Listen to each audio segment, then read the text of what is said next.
Remember flipping through channels as a kid on a Saturday morning, Yeah. and suddenly you stop, right? You're Yeah. just pulled in by the energy of like a packed studio, the coolest music you've ever heard, and just incredible dancers. Right. That was Soul Train. And I think for many of us, it was our first real glimpse into Black culture in all its vibrancy. Yeah. So today, we're going to take a deep dive into the show that became a cultural phenomenon, the one and only Soul Train. You sent us a fascinating NPR episode all about it, and I'm excited to break it down with you. Yeah, me too. I think what always strikes me about Soul Train is how Don Cornelius, the show's creator, really managed to capture lightning in a bottle. Yeah, He took these local dance parties, these record hops happening in Chicago, and transformed them into a national sensation. it really is remarkable when you think about it. Yeah. Imagine the challenge of convincing TV stations across the country to air a show specifically for Black audiences back in the early 70s. Right. That took guts, vision, and let's be honest, a whole lot of hustle. Absolutely. And it's fascinating to see how Cornelius navigated those challenges. Right. He understood the power of Black culture, but he also knew how to make it appeal to a wider audience Yeah. without diluting its essence. He had a knack for bridging those worlds, didn't he? I think one of the things that really struck me from this NPR episode is how integral those early sponsorships were. Right. Sears for the local Chicago launch, Mhm. and then Johnson Products, a Black-owned hair care company, to go national. Mm-hmm. I mean, their support really paved the way, didn't it? It was crucial. Ah. Yeah. Think about it. In a media landscape that's dominated by mainstream interests, Cornelius needed allies who believed in his vision. Yeah. And, these sponsors not only provided financial backing, All right. they also signaled to other stations that, hey, Soul Train was a worthwhile investment. And speaking of vision, let's talk about the man himself, Don Cornelius. Oh, yeah. I mean, that afro, the suits, that voice, he was iconic. Yeah, But even beyond the image, he had this undeniable presence, wouldn't you say? absolutely. Cornelius exuded cool confidence and authority, Yeah. and you could tell he deeply respected the music and the artist. It wasn't about him being a star. Right. It was about showcasing Black talent and letting the music speak for itself. He was a master of setting the stage Yeah. and then getting out of the way, letting those performances shine. Yeah.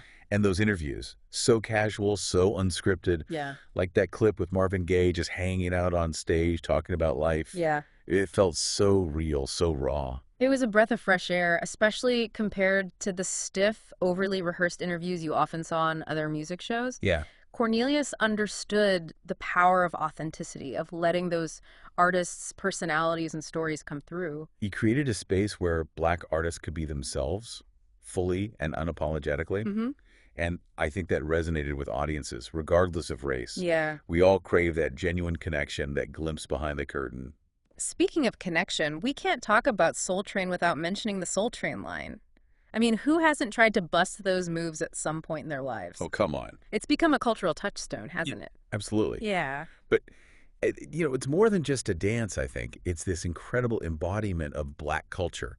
The Yeah. style, the improvisation, the energy, the joy. It's a celebration of individuality, Mm-hmm. but within a community where everyone's getting their chance to shine. And it's interesting how it evolved, too. Yeah. Cornelius took this older, more formal dance called the stroll and transformed it into something dynamic and free-flowing. Mhm. He brought the dancers closer, sped up the tempo, and suddenly you had this explosion of creativity and expression. He really understood how to take something traditional and infuse it with a contemporary vibe. Mm-hmm.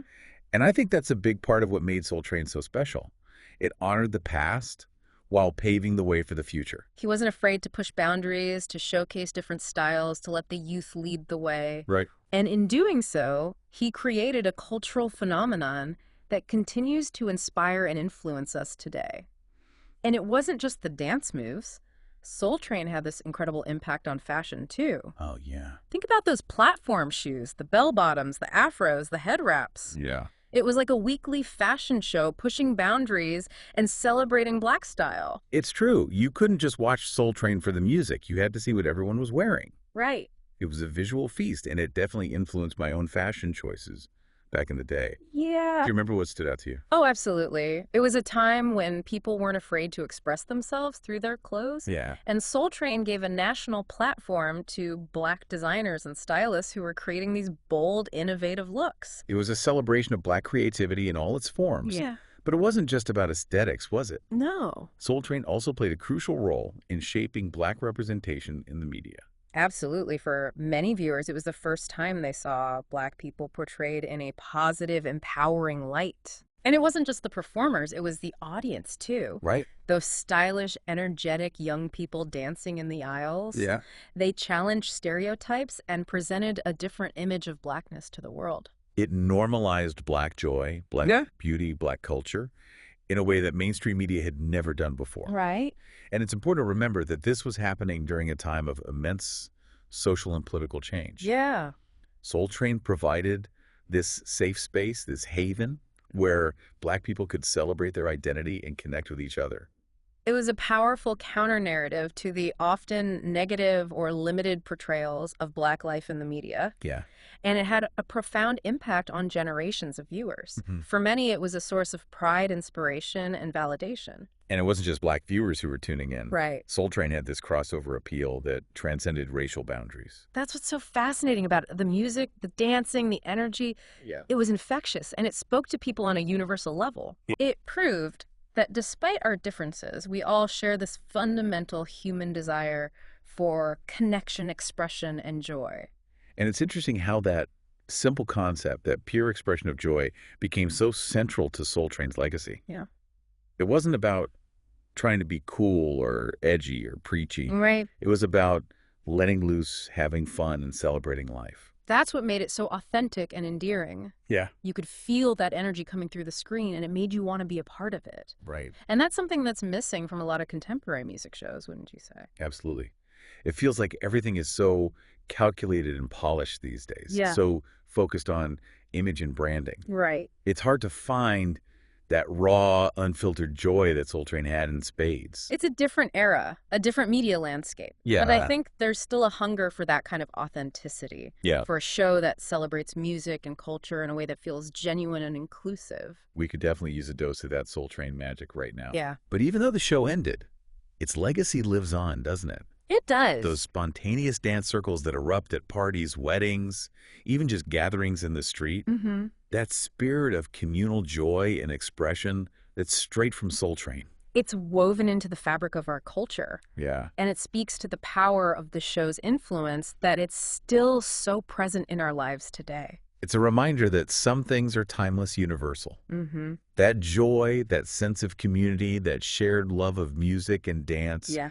Those things will always resonate no matter the era. And I think that's what makes Soul Train so special. Yeah. It captured something essential about the human spirit, something that continues to inspire and uplift us long after the final episode aired. It reminds us to embrace our individuality, to celebrate our culture, to connect with each other, and to never, ever stop dancing. Beautifully said. Ah, And it makes you wonder, why hasn't there been another show like it? right. In this age of streaming services and endless content, why haven't we seen a true successor to Soul Train? That's the million-dollar question, isn't it?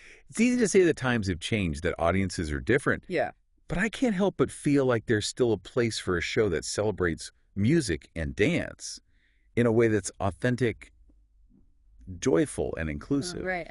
Maybe it's time for a Soul Train revival. Now, wouldn't that be something? Yeah. A modern-day Soul Train bringing together artists from different genres, Mm-hmm. showcasing diverse styles of dance and reflecting the vibrancy of contemporary Black culture. Yeah. I think it would resonate with audiences both young and old. I think you're right. And it would be more than just entertainment. Mm-hmm. It would be a powerful statement about the enduring legacy of Soul Train and the continued relevance of Black culture in today's world. It would be a celebration of our past, a reflection of our present, and a hopeful glimpse into the future. Okay, so we've talked about the impact, the legacy, the possibility of a revival. Yeah. But before we wrap up this deep dive, I want to hear from you. What are some of your favorite Soul Train memories? What impact did the show have on your life?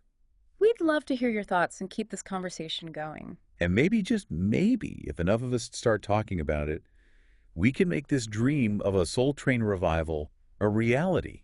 It's exciting to think about, isn't it? What would a Soul Train for today look like? Yeah, How could we capture that same spirit, that same energy for a new generation? that's the big question. And I think one key element would have to be authenticity. Yeah, It can't feel manufactured or overproduced.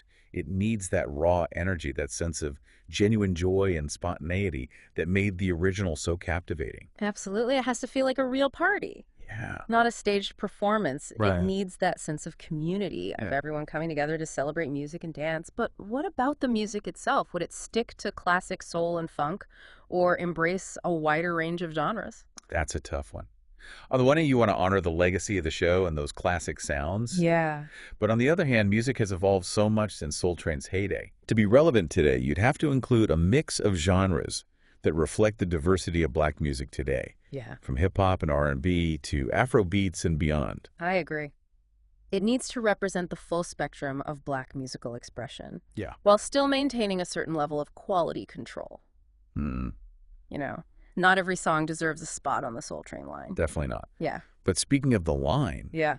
that's got to be front and center in any Soul Train revival. Right. It's such an iconic part of the show. It is. But how do you update it for a new generation? What would make it fresh and exciting while still honoring the spirit of the original? I think you could incorporate different dance styles, Yeah. showcase emerging choreographers, maybe even have interactive segments where viewers can submit their own moves. Right. The key is to keep it dynamic and engaging while still staying true to the essence of the Soul Train line, that sense of freedom, improvisation, and individual expression within a collective space. I love that idea. And of course, let's not forget the fashion. Soul Train was a runway for some of the flyest looks of the era. Right. We need that bold, creative energy in our modern-day version. Absolutely. The fashion was an integral part of the show's visual appeal. Yeah. And it wasn't just about trends, it was about self-expression, Well, yeah. about showcasing individual style and personality. Imagine the amazing looks we'd see today. And to tie it all together, Yeah. we'd need a dynamic host, someone with charisma and authenticity who can command the stage and connect with both the artists and the audience. Right. It's not an easy task to fill Don Cornelius's shoes, Right. but somewhere out there, Yeah. there's a rising star with the talent and the vision to carry the torch. I have no doubt about it. And this conversation has really got me thinking. Maybe a Soul Train revival isn't just a pipe dream. Right. Maybe it's something we can actually make happen. Wouldn't that be amazing?